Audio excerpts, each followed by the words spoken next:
On se retrouve dans une nouvelle vidéo pour parler de la tendance baissière. Comme d'habitude, pas de blabla inutile, on commence tout de suite. Alors, ici on se retrouve toujours sur la même paire, donc GBP/USD, pour te permettre à toi aussi de revoir ce qu'on vient de voir ensemble, mais sur ton graphique de ton côté. Donc, là, comme tu peux voir, ici le marché, il monte, d'accord? Mais à partir de cet instant-là, le marché nous donne des confirmations pour que justement on puisse comprendre qu'il va chuter. Et là, tu peux voir, on a une belle baisse. Alors, je suis revenu, bien entendu, en replay pour te montrer ce détail. Mais si on reste dans cette unité de temps, donc qui est le daily, donc une bougie égale un jour, là on peut voir déjà, ici on a le dernier high, là on a la cassure de structure majeure. Donc, quand tu regardes à l'intérieur, certes, il y a de la tendance. Donc ici, on voit que le marché range un peu. Par la suite, il nous donne une confirmation haussière pour aller chercher ce niveau, d'accord, en mode haussier. Mais une fois que le marché prend sa course baissière et qu'il casse ce niveau, d'accord, ce niveau est cassé, ce niveau est cassé, nous sommes baissiers. Et là, nous sommes baissiers en grosse unité de temps. Donc, ici, tu vois que le marché continue à faire sa baisse. D'accord? Impulsion, retracement, impulsion. Là, on a un retracement qui est plutôt étendu. Donc, ça, on reviendra dessus par la suite. Le marché revient dans sa zone de supply. Donc, c'est sa zone d'offre. Supply, ça s'écrit comme ça, pour ceux qui ne savent pas. Ça veut dire offre en anglais. OK? À partir de là, on voit que le marché continue, impulsion, retracement, impulsion, retracement, impulsion. Le marché, il n'y a pas un nombre de fois précis sur lequel il dit je vais tester cette zone une fois. Non, il peut le tester une fois, deux fois, trois fois, quatre fois, cinq fois. Comme on voit juste là, le marché teste cette zone d'offre une fois, deux fois, trois fois. Ensuite, il continue de tester à l'intérieur avant de partir. Et ce niveau se fait casser. Juste là. D'accord? Le marché ensuite reprend sa course. Donc là, on a du retracement. Pour l'instant, pour nous, c'est du retracement. En daily, c'est du retracement, ça.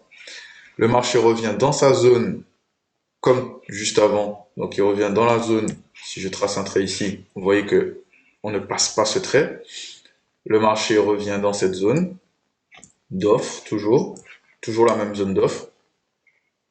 Une fois fait, le marché nous donne une confirmation, cassure, retracement.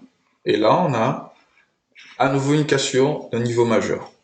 Et quand on dézoome, on voit que cassure ici, cassure ici, cassure ici. Donc le prochain niveau qui doit être cassé, qu'on doit attendre, c'est lui.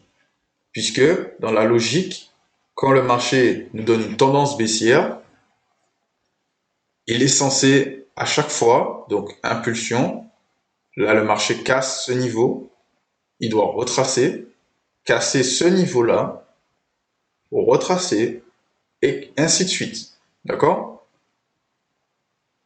Et quand je dis ainsi de suite, c'est tant qu'on continue à casser, je vais le marquer, c'est parce que je veux vraiment bien insister là-dessus avant de passer à la suite. Ici, ce niveau, il se fait casser à ce niveau-là. Ici, ce niveau est le niveau bas du retracement, qui est ici pour son niveau haut. Donc ça, low high, low low. Ici, nouveau low low. Donc ici, nouveau low high. Et là, le marché doit nous donner un nouveau low low pour confirmer la baisse. Puis retracer et ainsi de suite. Ok? J'espère que jusque-là tu me suis. Parce qu'on va continuer et ça va devenir un peu plus complexe. Alors, ici on va changer d'unité de temps et passer en 4 heures pour développer cette baisse, donc la dernière baisse que l'on peut voir là. Donc ici, tu vois que le point de départ de la hausse du retracement était ici. Donc on va le noter avec une ligne. Donc c'est cette ligne-ci, rayon horizontal, que tu peux poser au niveau du prix pour avoir le prix sur la droite, d'accord? Donc 1,1410. Et ici, on va marquer le point haut. 1,42446. OK? Donc ici, on peut voir que le marché nous donne cette phase haussière. Et ensuite, on a une période de range consolidation. Donc on reviendra également dessus par la suite. Je te mettrai les liens au fur et à mesure de l'avancement de la série manche du graphique. Mais pour l'instant, concentre-toi là-dessus. Là, on voit que le marché, ici, nous a donné la cassure. Une fois que le marché est cassé, qu'est-ce qu'on voit? Donc là, je vais mettre en rouge. Qu'est-ce qu'on voit? Cassure, retracement, low high. Ce high n'est pas touché. OK? Ici, on a une petite phase de retracement avant la chute. Mais si on va à l'intérieur en plus petite unité de temps, on a le même mouvement qu'ici. Donc je vais zoomer pour que tu puisses bien voir. Regarde bien. Ce mouvement, juste ici. Donc là, on a impulsion, cassure, d'accord? Là, à ce niveau, là, ce n'est pas du retracement puisque on n'a pas cassé ici. Donc là, on est toujours baissier. Lower high, lower high, lower high. OK? Ici, consolidation. Le marché part. On casse ce niveau. OK? Je vais tout effacer pour que ce soit bien clair. Je vais mettre un trait juste là pour que tu puisses bien voir. Et un trait ici. Donc, là, ce on doit comprendre, c'est à quel moment le marché nous donne du retracement et à quel moment il nous donne une cassure de structure. Là, tu vois que le marché nous fait impulsion, retracement. Ce retracement revient dans une zone d'offre. Si tu as dit offre en même temps, c'est super, tu commences à bien comprendre. Ici, il nous donne une première cassure. C'est la cassure de quoi? Les niveaux qui sont ici. OK? Une fois que le marché a cassé, ici on a une consolidation, donc ce n'est pas systématique que ce soit développé comme ça. Des fois ce sera un peu plus étendu, des fois moins. Là, on a une consolidation. Cette consolidation revient également dans une zone d'offre intermédiaire par rapport à celle qui se trouve ici. OK? Une fois que la consolidation est terminée, on voit que le marché prend son sens et là, ce lot majeur se fait casser puisque le marché passe, le niveau de prix passe en dessous. Comme je te disais avant, si tu en regardes bien, donc là je vais enlever toutes les couleurs pour que tu vois bien. Comme je te l'ai dit avant, regarde. Ici, on a le même schéma à ce niveau-là. Regarde bien, mais en plus petit. Donc là, ici, on a impulsion, point bas, impulsion, point haut, lower high, par rapport à celui-ci. Cassure. OK? Ici, regarde. Point bas, point haut, cassure de ce niveau. OK? Après, on a une petite consolidation ici. Le marché break. Retracement encore. Et là, il break vraiment. C'est le même schéma que ici. Donc, toute cette zone-là est répliquée dans cette zone. Je t'invite à regarder. Je vais te mettre juste les dates pour que tu puisses bien voir. Comme ça, tu pourras jongler sur les petites unités de temps pour bien revoir ça. C'est pas quelque chose avec lequel il faut que tu sois matrixé. C'est juste pour te montrer que ça peut arriver que le marché nous donne les mêmes schémas à plusieurs reprises. Les mêmes schémas à plusieurs reprises. OK? Donc, voici les plages de dates. J'espère que tu as fait ton petit screen parce qu'on va passer à la suite. C'est bon? 8 décembre 21, 14 avril 22. OK? Voilà. Donc on continue. Jusqu'ici, je ne t'ai pas encore mis d'indicateur. J'espère que tu le vois bien. On va continuer à développer le marché ensemble. Donc là, comme je te disais avant, le marché c'est impulsion, retracement, impulsion. On doit casser ce niveau-là, retracement, impulsion. On doit casser ce niveau-là. OK? Est-ce que là, on a la confirmation? Impulsion, cassure. Forcément, le marché ne va pas exactement faire comme nous on le voit dans les livres. C'est logique. Mais ça ne veut pas dire pour autant que ça n'est pas bon. OK? Donc là, ici, on a une zone de consolidation. Le marché casse.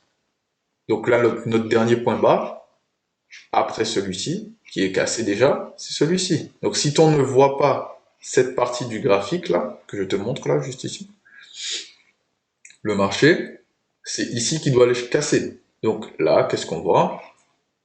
Retracement, consolidation, le marché casse. Ok, donc là, on continue la baisse. Dans la logique, c'est ça.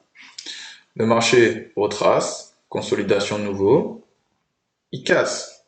Ok, le marché continue sa baisse. À partir de là, on voit que le marché nous donne un plus grand retracement pour revenir dans cette zone d'offre. Et là, qu'est-ce qui continue? C'est ici qu'il doit aller chercher. Cette zone. Donc là, on voit impulsion, petit retracement. Ok, à ce niveau-là. Quand le marché a fini son retracement, qu'est-ce qui se passe? Impulsion. Ok? Et par la suite, on entame la jambe haussière qu'on a vue dans le précédent épisode. Donc là, je vais redescendre en petite unité de temps encore pour te montrer davantage de matière. Disons qu'on va aller en 30 minutes. Et on va décortiquer toujours ce mouvement ensemble. Donc là, tu vois que là, c'est beaucoup plus étendu. Plus je bouge le graphique, plus ça se développe. Ok? Donc disons qu'on est au mois de juin. Le marché nous a déjà donné de la baisse. Ok? Donc ici, on a notre consolidation que je t'avais dit avant. Tu vois que là, le marché du 8 mars 2022 au 21 avril 2022, ça fait quasiment un mois et demi, je dirais. Parce que là, ici, on a une baisse qui prend même pas une semaine. Ok? Une fois que cette baisse est terminée, le marché nous redonne une consolidation pour ensuite aller chercher ce niveau-là. Regarde bien, puisque la logique du marché, c'est une fois que j'ai fait mon retracement, c'est de faire une nouvelle impulsion pour aller chercher le niveau le plus bas. Donc là, en termes de logique, on va chercher ce niveau. Non pas le niveau que je marque avec la flèche, mais ce niveau-là. D'accord? La flèche, c'est pour te montrer à quel niveau c'est cassé. Donc on va continuer comme ça. On regarde bien. Là, on a une nouvelle cassure. Tu vois? Et ici, on continue. Le marché fait son retracement. Ok? Donc pour reprendre ce que je te disais durant l'épisode sur la phase haussière, ça c'est une phase haussière même si c'est du retracement. C'est une phase haussière, juste ici. Donc, impulsion, cassure, impulsion, retracement. Ici on a le retracement. Impulsion. Ok? Donc, 1, 2, 1, tac, là, retracement, hop là, point haut. Là le marché casse. Donc là, on repasse, si tu veux, en rouge. Ici, le marché casse. Il fait son petit truc, retracement. Et là, on revient dans une zone, à nouveau, qui se trouve toujours à l'intérieur de cette zone là. Donc là, c'est un petit peu brouillon, on va enlever tout ça. Mais l'idée, c'est que tu comprennes. Tu vois bien que même si on est baissier, on a toujours de la tendance haussière à l'intérieur. Mais attention, elle ne dure pas. Elle ne va pas, parce que si tu changes d'unité de temps, regarde bien où est le X, regarde où nous en sommes. Là, on était parti d'ici. Ici, le prix est à 1,32. Là, le prix est à 1,23. Ça sert à rien de s'inventer une vie et de se dire oui, le marché a bien baissé, donc c'est le moment ici d'acheter pour aller chercher. Non, nous n'avons pas de cassure majeure. La cassure qu'on a vue avant, à ce niveau-là, c'est du mineur. Donc quand je dis mineur, c'est des mouvements en petite unité de temps. Ok? Parce que regarde, le marché, comme je t'ai dit, il a laissé ce point bas, 14 juillet.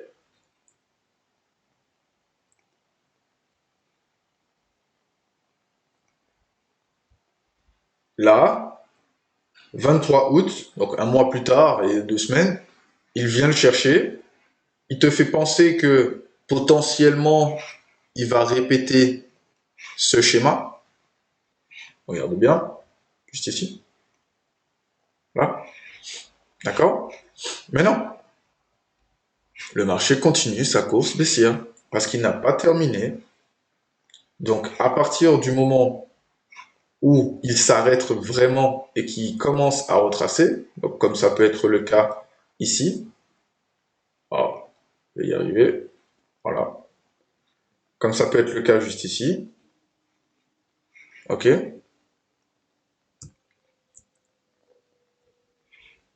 On voit bien impulsion, retracement, impulsion. Là, le marché nous laisse ce niveau bas juste ici. Et là, tu vois tout de suite le marché high low. Dans une tendance baissière, il n'y a pas d'high low. C'est-à-dire qu'il n'y a pas de point bas plus haut que le précédent dans une tendance baissière. Et il n'y a pas non plus de cassure haussière. OK? Donc, on va refaire un petit récap pour que tu puisses bien voir. Là, je vais changer l'unité de temps. On va aller en 4 heures, ça va être un peu plus... Voilà. Donc, nous sommes partis d'ici. Et quand tu regardes, ce que je veux que tu t'entraînes à faire, c'est regarder tes points bas et tes points hauts. D'accord? Tu regardes, même si tu penses que c'est de la majeure, c'est pas de la majeure, tu fais des markups. Donc, tu les marques comme je suis en train de les marquer là. Et ensuite, tu changes l'unité de temps. Donc, tu pars bien sûr de la grosse unité de temps pour ensuite réduire petit à petit. Et tu regardes comment le marché se développe à l'intérieur. Comment le marché se développe à l'intérieur. Puisque du coup, c'est toujours ça. On a deux extrêmes. Tout effacé. Nous avons deux extrêmes. Donc, extrême numéro 1 peut être ton low ou ton high, peu importe. Et extrême numéro 2. Dans ces extrêmes, tu vois que là, le marché se développe d'une certaine manière. OK? Il continue, hop, et il se développe. Mais quand tu changes d'unité de temps, tu as plus de structure. Et c'est cette structure que je veux que tu t'entraînes à visualiser et que tu t'entraînes à comprendre pour que justement tu puisses petit à petit assimiler. Ok, là, le marché a laissé un low. Le marché part. Est-ce qu'il va nous donner un nouveau high? Est-ce qu'il va donner un nouveau low? Qu'est-ce qu'il doit faire pour nous donner un nouveau high, un nouveau low? Et petit à petit, tu vas t'entraîner à comprendre la structure du marché. Impulsion, cassure, retracement, cassure, boum. Ça, c'est un mouvement. Mais ça aussi, c'en est un. Par contre, ils n'ont pas la même signification. Et je te rappelle juste une chose. Marché se lie de la gauche vers la droite. J'espère que cette vidéo t'a plu. N'hésite pas à me lâcher un gros pouce bleu et à t'abonner si tu veux d'autres contenus de ce type. C'était Jordan Composite pour le plaisir des traders. Voici l'épisode que je te recommande si tu ne l'as pas encore vu. Et je te dis à tout de suite de l'autre côté.